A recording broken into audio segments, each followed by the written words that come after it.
Money often changes in short bursts, not in a smooth line.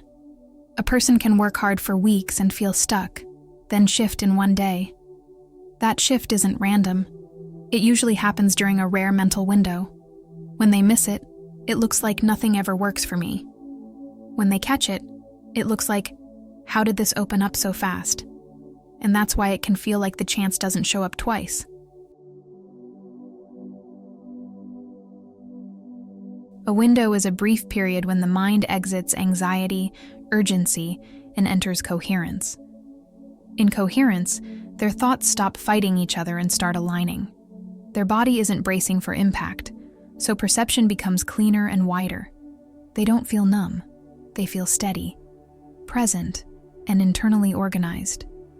They can hold an intention without chasing it or doubting it every minute.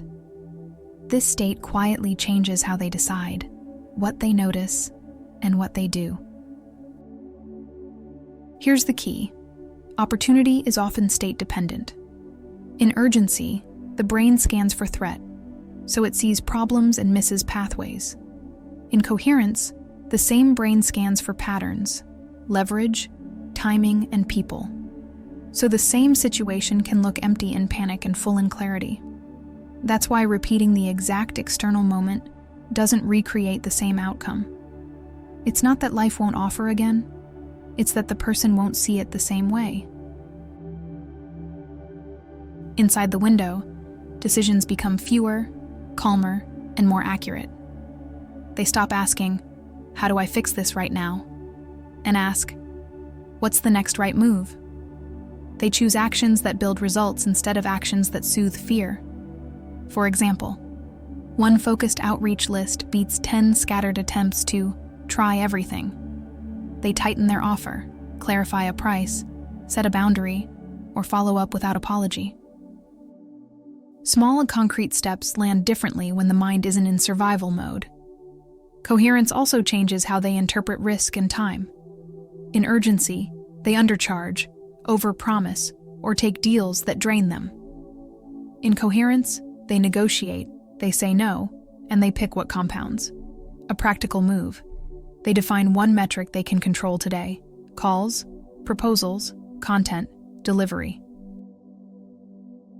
Then they complete it without checking results every hour, because results lag behind behavior. That's how the window turns intention into consistent, intelligent action.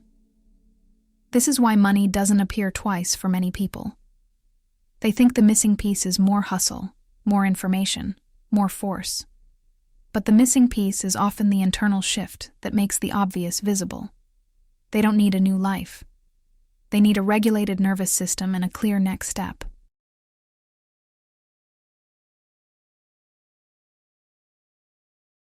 When they have that, they notice the opening and move before doubt talks them out of it. When they don't, the same opening passes by and looks like nothing at all.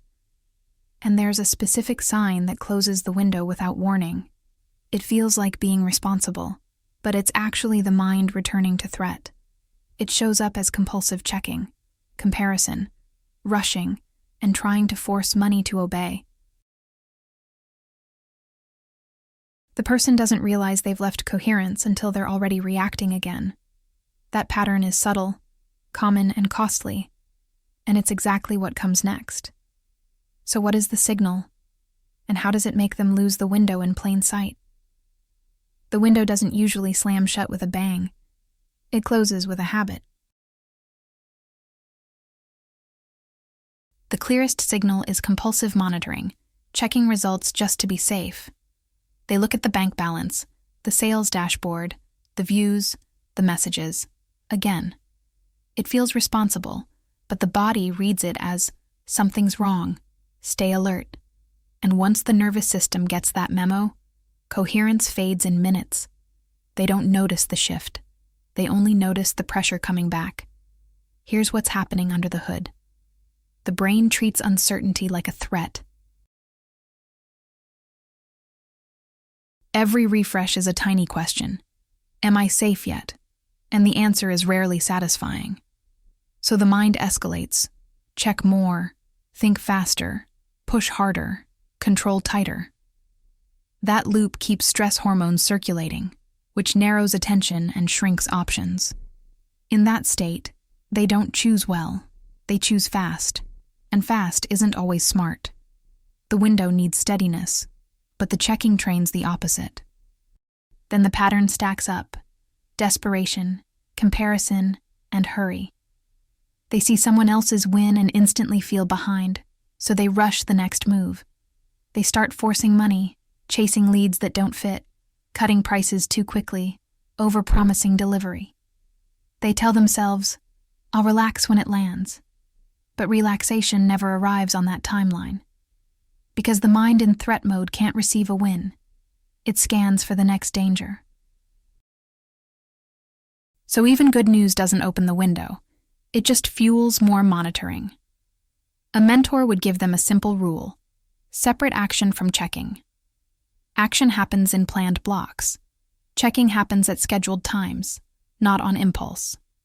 For example, they choose 2 daily check windows, say 12 then 18:00, and that's it. If anxiety spikes, they don't negotiate with it.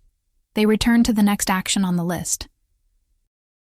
This isn't discipline for discipline's sake. It's nervous system management.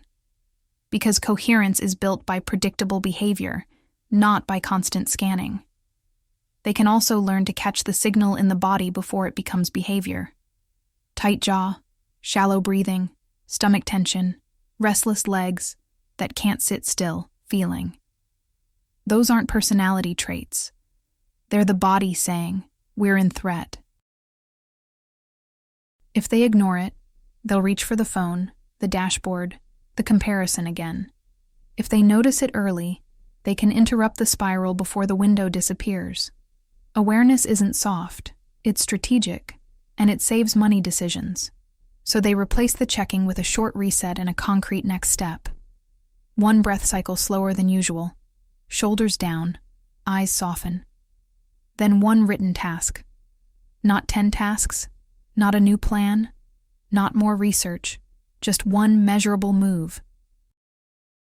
Send the follow-up, improve the offer line, outline the post, finish the deliverable, make the call. This trains the brain. We move forward without needing constant reassurance.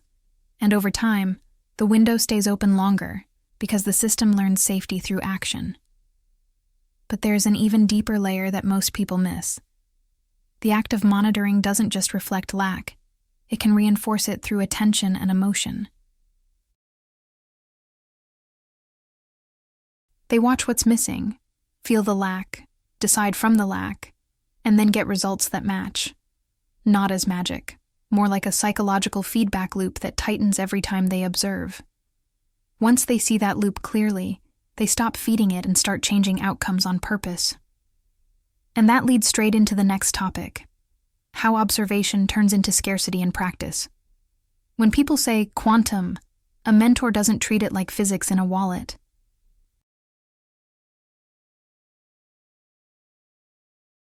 He treats it like a blunt metaphor for something very real. What they repeatedly observe shapes how they behave. If they keep observing lack, the nervous system learns danger, and the mind narrows. Then they start making decisions designed for short-term relief, not long-term gain. So the scarcity isn't magic, it's a trained loop, and the loop starts with attention, not with money.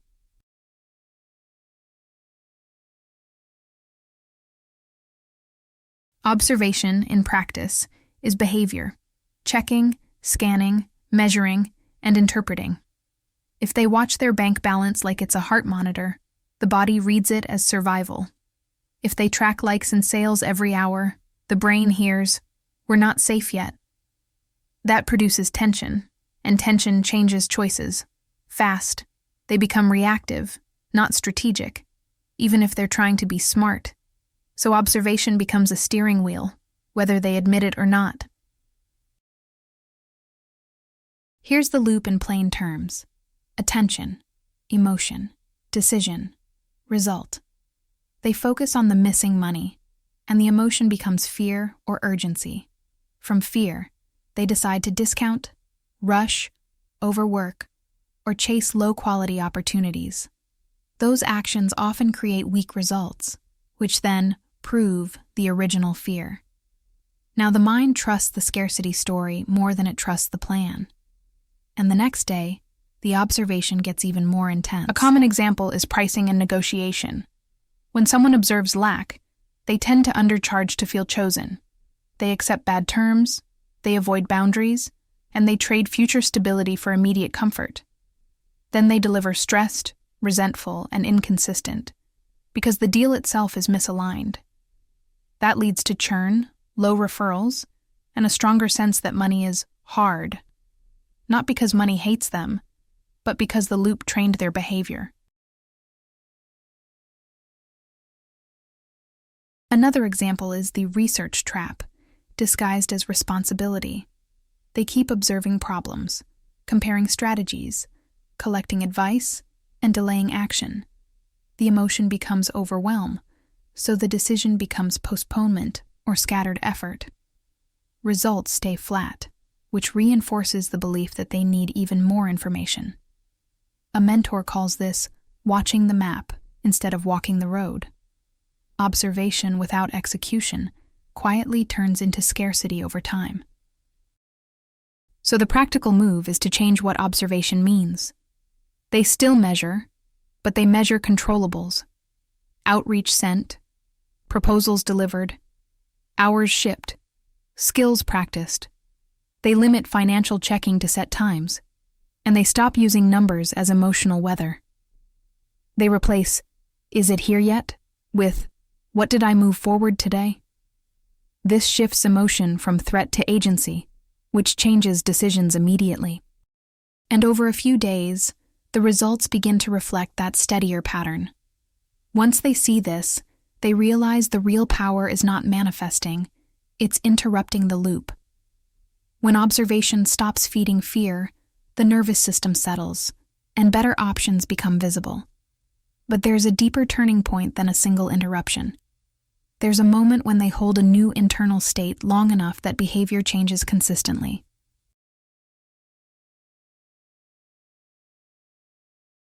That's when outcomes start to look like they came from a different timeline. And that moment has a name, the next topic, the collapse point. The collapse point is not a lucky break. It's a threshold. It's the moment a person sustains a specific internal state long enough that their behavior becomes consistent. Not consistent for one afternoon, but long enough to rewrite what they do under stress.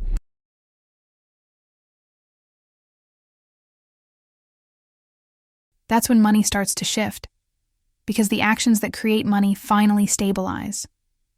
From the outside, it looks sudden. Everything changed. From the inside, it's the result of held identity, held focus, held standards. A mentor defines it simply: state plus time, new default. If someone touches coherence for 90 seconds and then returns to urgency all day, nothing collapses into a new pattern. But if they repeatedly return to coherence, daily, under pressure, the system starts to trust it. Then clarity lasts longer, impulses weaken, and decisions improve without constant effort. The collapse point is when the old default loses power, and the new default starts producing new results automatically. This is where timeline becomes practical language. A different internal identity creates different choices, and choices create different outcomes. The person who believes "I always struggle" behaves like scarcity is inevitable. The person who becomes "I solve problems calmly and consistently" behaves like growth is normal. Same world, different standards, different follow-through. Over weeks, those small differences compound into a different financial reality. What does the collapse point look like in behavior? It looks like courage and clarity repeating. They follow up even when it's uncomfortable.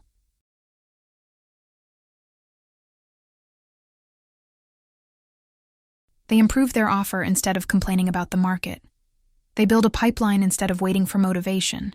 They say no to low-value distractions, even if it triggers fear at first. They don't need perfect confidence. They need repeated alignment with the next right action. A practical example. Someone shifts from random effort to a simple, consistent system. 3 outreach actions per day, 5 days a week, tracked on paper, not in their head.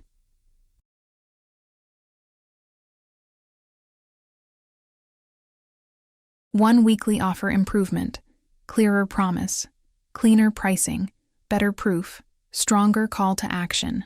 One relationship investment, a message that adds value, a referral conversation, a collaboration invite. After a few weeks, results start to appear, but it's really the pipeline maturing. The collapse point is when they stop quitting before the pipeline has time to pay. Another example is spending and self-control under emotion. Before the collapse, stress triggers buying, comfort spending, or I deserve it decisions. After the collapse, stress triggers a reset and a plan, because the identity is different. They don't punish themselves. They regulate, then decide. They make money moves from calm, not from pain. That alone can save more than most people earn from side hustles. The most important part, the collapse point requires time in the state, not intensity. Not a dramatic breakthrough, but a repeated return to coherence until it becomes normal. And the biggest enemy of that process is trying to manifest while the body is in survival, because survival mode creates noise that destroys coherence before it can stabilize. So the next topic is the most common sabotage: trying to create money while the nervous system is screaming. The biggest mistake isn't wanting money, it's trying to change money while the body is in threat.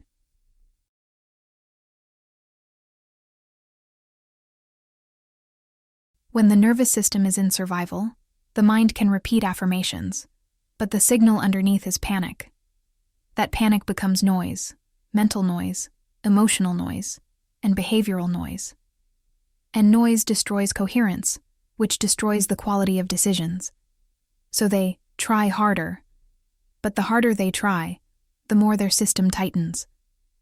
They think they're pushing toward money, but they're actually reinforcing urgency. Survival shows up first in the body, not in the bank account. Jaw clenching, shallow breathing, tight chest, restless scrolling, a sense of time running out. They might call it motivation, but it's often just adrenaline and fear. In that state, the brain chooses short-term relief over long-term building. It grabs control because it doesn't feel safe, and control is not the same thing as progress. Financial impulsivity is one of the clearest symptoms. They buy something to soothe the stress, then regret it and feel more pressure. They jump into an investment or a course because they need certainty, then abandon it quickly. They overtrade, overreact, or chase fast money because slow money feels like death to the anxious mind. They accept bad clients, bad jobs, bad terms, just to stop the discomfort for a moment. That momentary relief becomes expensive. Another symptom is chaotic strategy. They change plans every time an emotion changes. One day they want business, the next they want a job, the next they want a shortcut. They consume content, compare constantly, and confuse activity with direction. They do many things, but nothing is held long enough to compound. Survival mode creates motion without momentum. A mentor would say, the goal is not to think positive. The goal is to reduce internal threat so the brain can see options again. Because when the system feels safe, it can delay gratification, plan, negotiate, and execute. When it feels unsafe, it rushes, pleases, bargains, and escapes. So the work is regulation first, then intention, then action. Otherwise, they're building on a shaking foundation. This is why forcing money doesn't work for long. Force is a signal of fear. If I don't make this happen now, I'm done. Even when they get a result, they can't keep it because the state that created it was unstable. They burn out, sabotage, or create new problems that recreate the same pressure. Then they conclude, it never lasts, when the real issue is nervous system consistency. Stability isn't a mindset, It's a practiced internal condition. The good news is that coherence doesn't require a long meditation retreat. They can shift state in under 2 minutes if they know what to do. A short reset can reduce the noise enough to make one clean decision. One clean decision can start the chain reaction that becomes a new timeline. So the next topic is a quick technique, 60 to 90 seconds, to leave scarcity mode and enter reception. This is a short reset designed to shift the nervous system out of threat and into coherence.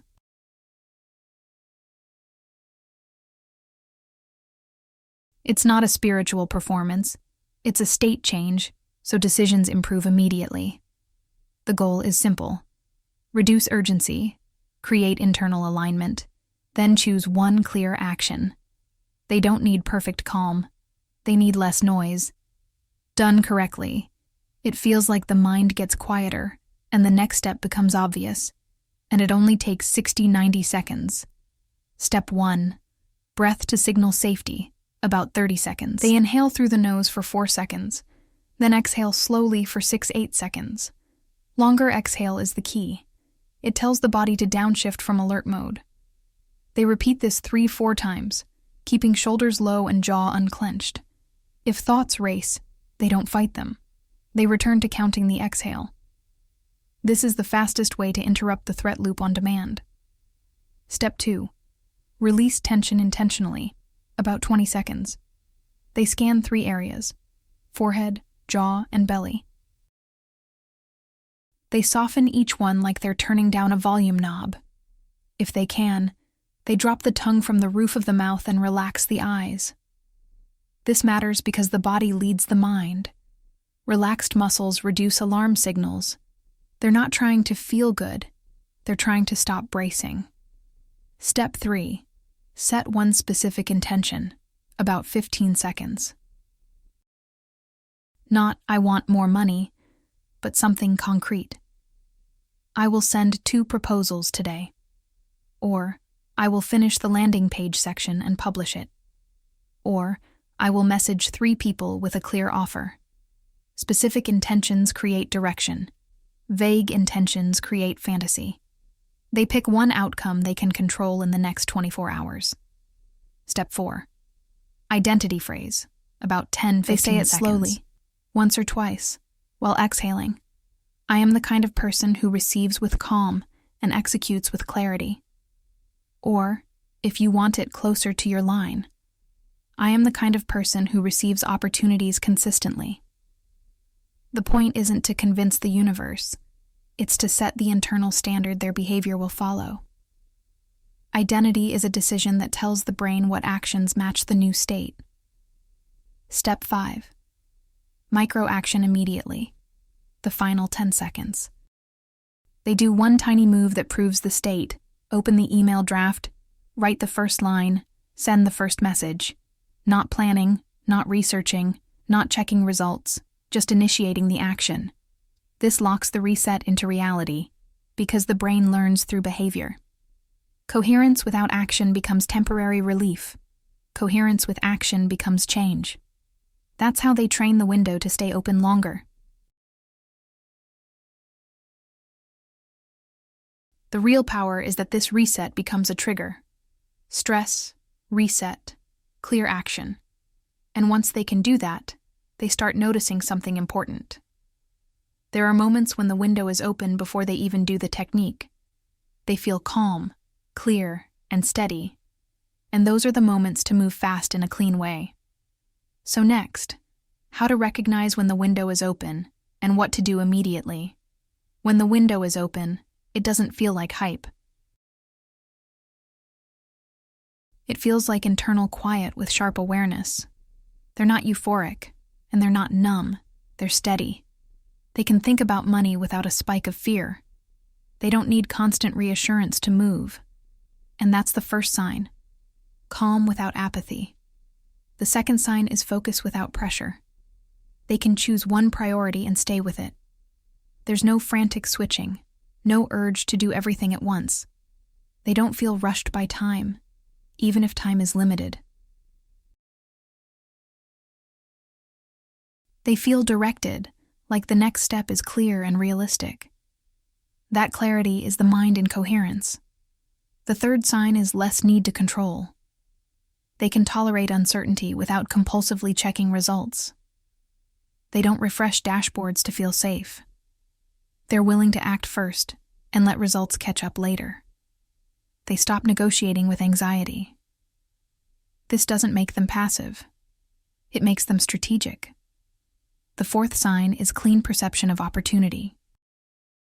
They notice simple openings, a person to contact, a proposal to send, a message to write, an offer to tighten.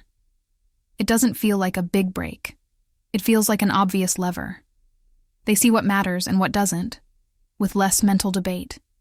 They can spot distractions immediately, because distractions feel loud and pointless. Opportunity becomes practical. One small door, right in front of them. The fifth sign is silent confidence. Not, I know everything will work, but I can handle the next step. They trust their ability to respond, not their ability to control. This confidence doesn't need to be announced, defended, or posted online. It's internal stability, and it protects good decisions. That's why the window is valuable. It creates clean movement. What should they do immediately when they notice the window is open? One rule: take a small, concrete action within the hour. Send the follow-up, publish the post, make the call, revise the offer headline, ask for the referral. It must be measurable and real, something that exists outside their head. The window is not for thinking about it, it's for initiating traction, and they should protect the window while acting. No checking results mid-action, no comparison scrolling, no switching tasks. They choose one move and complete it, even if it's not perfect. Because perfection is often a disguised return to control and fear. When they move like this, coherence becomes repeatable, not rare. And that sets up the next piece: what to do in the first 48 hours when the window appears. When the window appears, the biggest risk is wasting it on noise. So the first 48 hours need structure, reduce inputs, increase clean output. This is not a productivity sprint. It's a coherence protection protocol. The goal is to convert a good internal state into real-world momentum. Because momentum is what turns a window into a new default. And the rule is simple: do not negotiate with urgency. First block, cut noise aggressively, same day, 30 to 60 minutes. They remove the main triggers: social comparison, constant checking, and random consumption. They mute accounts that spike anxiety, turn off non-essential notifications, and close tabs they're not using. They decide 2 fixed check times for money, results, and outside those times, no checking. This reduces threat signals and keeps the brain from dropping back into survival. Coherence is fragile at first. Protecting it is not optional. Second block, 1 focused action session, 60-120 minutes. They pick the single action that most directly creates money or progress. For business, outreach, proposals, offer refinement, follow-ups, fulfillment that improves retention. For career, applications, portfolio updates, contacting hiring managers, skill building with output. For creators, publishing 1 strong piece, improving a funnel, contacting partners, tightening a pitch. They work in 1 block, 1 objective. No multitasking, no checking. Third block, 1 value action that multiplies, 20-40 minutes. This is where many people fail. They do tasks. A value action is something that increases reach, trust, or relationships. Examples: send a helpful message to a potential partner, offer a clear solution to a prospect, publish something useful.